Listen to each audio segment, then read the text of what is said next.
Ibu Volcano 9:58 am, when after Ibu's latest explosion the emission of gases and lava seemingly ceased. Meanwhile, over the next 6 hours, approximately 2,000 volcano-tectonic earthquakes struck, one after the other, occurring alongside a heightened rate of harmonic tremor which indicated the movement of magma. Clearly, a plug had formed in Ibu's magma conduit, meaning that pressure is now building underneath this volcano. When this pressure finally gets released, it is likely to generate a powerful explosive eruption. As a result, Ibu's alert level was raised to its highest level for its first time, going from 3 to 4. This increase in alert level occurred alongside exclusion zone and expansion of its variable 3 to 5 km exclusion zone to between 4 and 7 km in all directions.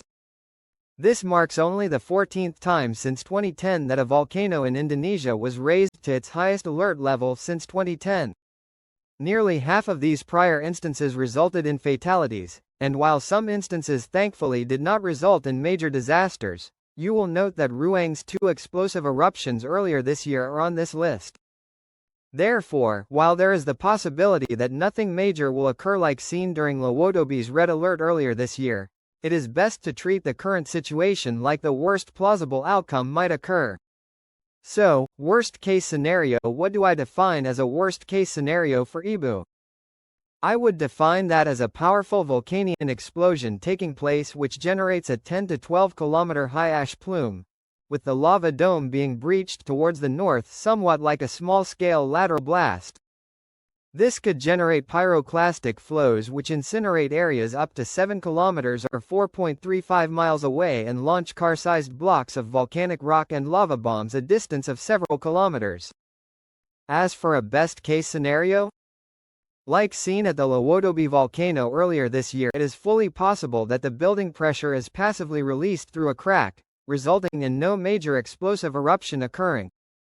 Regardless of what does end up occurring, please do not approach Mount Ibu, with this background footage being taken when Ibu was at a lower alert level earlier this month by Extreme Pursuit, who is a trained professional and who traveled with a local volcanologist. Please do not get as close to Ibu as shown in this footage as it is far too dangerous to do so. It has now been nearly 24 hours since Ibu's plug formed, and this pressure has still not been released. It could be released this minute, an hour from now, or several days from now. We simply do not know when this will occur. Activity at Mount Ibu has been slowly increasing ever since March 28, as shown by the ever-increasing heights of eruption plumes it produced, with one plume reaching a 6-year high on May 11. A few days prior to that explosion, the rate of earthquakes at Ibu jumped, analysis and its explosions became less frequent but more energetic, likely signaling that a partial blockage had formed at the top of its magma conduit. The activity since is merely an expected transition from a partial to complete temporary blockage. Ibu has recently erupted highly viscous dacite composition lava which is more silica-rich than what was produced during the 1980 eruption of Mount St. Helens. However, Ibu's magma seems to have a lower gas content than the magma underneath Mount St. Helens has, which is why its eruptions are comparatively far less explosive than those seen at Mount St. Helens.